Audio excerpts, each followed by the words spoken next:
এটা কি গোপাল স্যারের বাড়ি? হ্যাঁ, আপনি কে? এসব কি? ঋণ নেওয়ার আগে ঋণ শোধ করার কথা মনে থাকে না? আগে এটা তো বলুন যে আপনি কে, আর কি বলছেন এসব আপনি? ম্যাডাম, আমি ওকে ওকে ফাইন্যান্স কোম্পানি থেকে আসছি। আপনার হাজবেন্ড গোপাল 1 লাখ টাকা লোন নিয়েছে ম্যাডাম। কোথায় উনি? 3 মাস ধরে লোনের কিস্তি মেটাচ্ছেন না। আমার হাজবেন্ড বাড়িতে নেই, কাজের সূত্রে বিদেশে গেছেন। কিন্তু টাকা তো নিশ্চয়ই পাঠাচ্ছে। না স্যার, এতদিনে একটা টাকাও পাঠাননি উনি।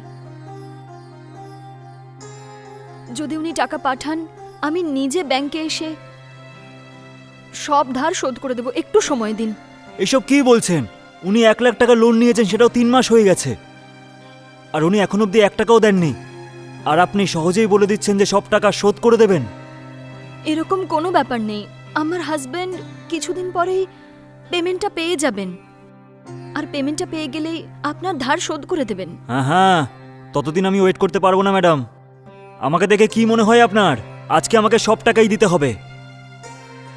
আপনি টাকা দেবেন তবেই আমি এখান থেকে যাব। দেখুন, এরকম করবেন না, এ ব্যাপারে আমি কিচ্ছু করতে পারবো না। হঠাৎ করে এতগুলো টাকা চাইছেন আপনি, কোথা থেকে আমি দেব বলুন? 100 বার বোঝার পরও আপনার মাথায় ঢুকছে না? পুরো 3 মাস ধরে ওয়েট করেছি, একটাও ইএমআই দেননি উনি, সেই জন্যই বাড়িতে এসেছি। আমার কথা শুনুন, যাই হয়ে যাক না কেন, আমি এখান থেকে কোথাও যাচ্ছি না। আমি টাকাগুলো নিয়ে তবেই এখান থেকে যাব। এসব কি অসভ্যতা হচ্ছে? এভাবে আপনি ঘরের মধ্যে ঢুকে বসে পড়লেন, আমার পাড়া প্রতিবেশীরা কি ভাববে আমার ব্যাপারে? দেখুন, আজকে আমি আমার টাকাগুলো চাই, ব্যাস। লোকজন কি ভাববে সেই সব আমি কিছু জানি না। আজ আপনার থেকে সব টাকাগুলো নিতেই ম্যানেজার আমাকে বলেছে। আচ্ছা, এতদিনে কতগুলো কিস্তি বাকি আছে আপনি বলুন তো? 3 মাসের কিস্তি 30,000 টাকা, আর সুদ আসল মিলিয়ে 35,000 টাকা হয়েছে। এখন অন্তত আপনি 30,000 টাকা দিন, তাহলেই হবে। ওহো, এখন আমি কি করব? এইসব কি বলছেন? আগে আমাদের টাকাগুলো দিন। দেখুন ম্যাডাম, ভালোভাবে বলছি, টাকাগুলো দিয়ে দিন, না হলে আমি এখানেই থাকবো। দয়া করে আমার কথাটা একবার শুনুন না স্যার, কিছু মনে করবেন না। এখন আপনি এখান থেকে যান, আমি আমার বরকে বলে যেভাবেই হোক এই ধারটা শোধ করার চেষ্টা করব। এসব কি?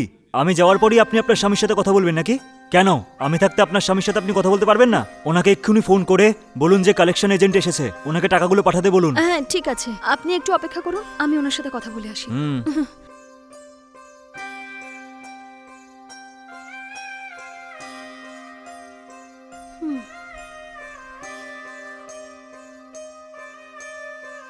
হ্যালো। হ্যালো, আমি একটু কাজে ব্যস্ত আছি, একটু পরে তোমায় ফোন করলে হবে? ঠিক আছে, কিন্তু বাড়িতে ফাইন্যান্স কোম্পানির লোক এসেছে। কেন হঠাৎ? লোন অ্যামাউন্টের কিস্তির জন্য। ও আচ্ছা, এই ব্যাপার। সে কোথায়? উনি তো এখন এখানেই বসে আছেন, যতক্ষণ না টাকা দেওয়া হচ্ছে উনি যাবেন না, এরকমই তো বলছেন। আচ্ছা শোনো, কিছু একটা বানিয়ে বলে দিয়ে ওকে তুমি বিদায় করো। এখন আমি কথা বলতে পারবো না, কারণ আমি খুব ব্যস্ত আছি একটা কাজ নিয়ে। যদি ম্যানেজার আমায় ফোনে কথা বলতে দেখে না, আমার উপর হেভি চিল্লাবে। আমি বরঞ্চ লাঞ্চ টাইমে তোমাকে একবার কল করব, ঠিক আছে? তুমি ওকে পাঠিয়ে দাও। ওকে, বাই। ওহো, উনি কি বললেন? 2 সপ্তাহের মধ্যে যেভাবেই হোক আপনার ধার শোধ করে দেবেন বললেন। উনি এখন কাজে ব্যস্ত আছেন, তাই ভালো করে কথা বলতে পারলেন না। ম্যাডাম, আমার কথা শুনুন। আপনার যদি কোনো চেনা পরিচিত থাকে তাদের কাছ থেকে টাকা নিয়ে টাকা জমা করুন এই মুহূর্তে। একটু আমার কথাটা শুনুন, আপনি এরকম হঠাৎ করে বললে আমি 30,000 টাকা কোথা থেকে দেব? আপনিই বলুন। হুম। দয়া করে আর কটা দিন সময় দিয়ে দিন। কোনো অপেক্ষা করা যাবে না। আজকে আমি এই টাকাগুলো নিয়ে তবেই আমি এখান থেকে যাব। প্লিজ স্যার, এখন আপনি এখান থেকে চলে যান। ওই 30,000 টাকাটা যেভাবে হোক জোগাড় করে আমরা আপনাকে দিয়ে দেব। পাড়া প্রতিবেশী কেউ দেখে ফেললে আমাকেই ভুল বুঝবে, দয়া করে আমাকে বোঝার চেষ্টা করুন। উনি ধার নেওয়ার আগে এসব কি ভেবেছিলেন? তখন তো ভালোভাবেই টাকাগুলো নিয়েছিল। যদি আপনার সম্মানের এতটাই চিন্তা হয়, তাহলে আপনার প্রতিবেশীদের বলুন ফাইন্যান্স কোম্পানি থেকে এই টাকাগুলো জমা করতে। স্যার প্লিজ স্যার, আগে আপনি এখান থেকে যান। দেখুন, 1 সপ্তাহের মধ্যে সব টাকা দিয়ে দেব, প্লিজ। শুনুন, 1 সপ্তাহ ছাড়ুন, 24 ঘন্টার মধ্যে আমি টাকাগুলো চাই। কি হলো, বুঝতে পারলেন তো? দেখুন, পরশু এই সময়তেই আসবো। আর শুনুন, এসেই যেন আমি সব টাকাগুলো পেয়ে যাই, বুঝেছেন? না হলে পুরো 3 মাসের ইএমআই লাগবে, আর ওই দিন কোনো বাহানা কিন্তু আমি শুনবো না।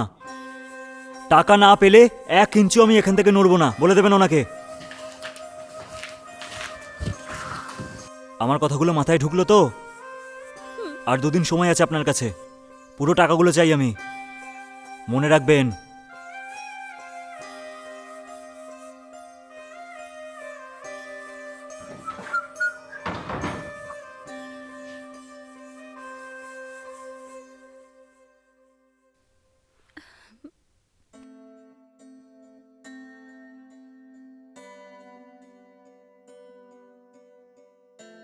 হ্যালো, বলো। কি বলবো, আজ আমাদের বাড়িতে ফাইন্যান্স কোম্পানির লোক এসে টাকা জমা করতে বলে আমাকে কত অপমান করলো। মনে হচ্ছে ওদের কাছ থেকে লোন নিয়ে আমরা খুব বড় ভুল করেছি। আচ্ছা একটা কথা বলো, তুমি পেমেন্ট কবে পাবে? কিচ্ছু জানি না গো, এবার ম্যানেজারকে একটু জিজ্ঞেস করতে হবে। যতদূর আমার মনে হয় আর 10 দিনের মধ্যে আমার পেমেন্ট ঢুকে যাওয়া উচিত। এ আবার কি, এত দোনামোনা করছো কেন? ওই লোকটা আমাকে মাত্র 2 দিন সময় দিয়েছে, এবার আমি কি করব তুমি বলো? ঠিক আছে, তোমার চেনা পরিচিত কারোর থেকে একটু টাকা নিয়ে দিয়ে দাও না। কে দেবে আমাকে টাকা তুমি বলো? চেনা পরিচিত যারা ছিল অলরেডি তাদের থেকে অনেক টাকা নিয়েছি। এবার আমি কি করব? আমি কিচ্ছু বুঝতে পারছি না। ঠিক আছে, তুমি এক কাজ করো, তোমার গলার হারটা কোথাও একটা বন্ধক দিয়ে ফাইন্যান্সারকে যত টাকা হয় এই মুহূর্তে দিয়ে দাও। কি বললে? আমি আমার মঙ্গলসূত্র বন্ধক রাখবো? এখন আর কি করতে পারি বলো তো? এটা খুব বড় পাপ। সে আমি জানি, কিন্তু এটা বাদ দিয়ে আর তো কোনো উপায় দেখতে পাচ্ছি না। আমার কথা শোনো, একজন সদবা মানুষকে তার গলার হার বন্ধক দেওয়ার কথা বলাটা মহাপাপ। তার মনে কতটা কষ্ট হয় আমি সবটাই জানি, কিন্তু এটা বাদ দিয়ে আর তো কোনো উপায় নেই বলো। যদি আমি তোমার জায়গায় সেখানে থাকতাম তবে কিছু একটা করে আমি টাকা পয়সা জোগাড় করতাম আর ওকে টাকাটা দিয়েও দিতাম। তুমি এখন ওখানে একা আছো, তাই তোমায় বলছি যে গয়না বন্ধক দিয়ে টাকাটা দিয়ে দাও ওকে। আমি মায়না পেলেই গয়নাটা ছাড়িয়ে আনবো। হ্যাঁ ঠিক আছে। আচ্ছা।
কি হলো ম্যাডাম, টাকাগুলো রেডি তো? এই নিন টাকা। হুম।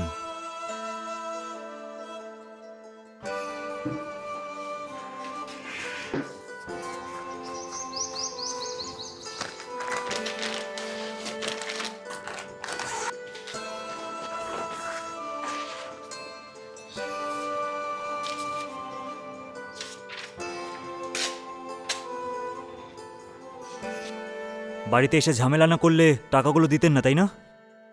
3 মাস ধরে টাকা দিচ্ছিলেন না, সেটা আজকে কি করে পাওয়া গেল? শুনুন, আমাকে ভুল বুঝবেন না, কারণ আমার কাজটাই এরকম, না হলে অফিসের লোকেরা টর্চার করবে আমাকে। রিয়েলি আমার টার্গেটগুলো পূরণ করাটাই আমার কর্তব্য। আপনাকে এতগুলো কথা শুনিয়ে আমারও খুব খারাপ লাগছে। কি করবো ম্যাডাম, যদি আমি পাপ পুণ্য দেখি তাহলে তো এইসব কাজ করতে পারবো না, সেই জন্যই এইসব বলতে হলো আমাকে। যদি আমরা কাস্টমারকে এরকমভাবে না বলি তাহলে যার কাছ থেকে টাকা নিই না কেন তারা ঠিকমতো টাকা দেবে না। সেই জন্যই ওই দিন আমি আপনাকে এতগুলো খারাপ খারাপ কথা শুনিয়েছি। তাই এটার জন্য আপনি যদি আমাকে খারাপও মনে করেন তাহলে কোনো ব্যাপার না, কারণ আমাদের এটাই তো কাজ। যে কাজগুলো দিয়েছে সেটা যদি ঠিক করে না করি তাহলে মাইনেই পাবো না আমরা ম্যাডাম। ঠিক আছে, কিস্তিগুলো ঠিক করে মেটাবেন, এরপরে আর আপনার কোনো অসুবিধা হবে না। আসছি আমি।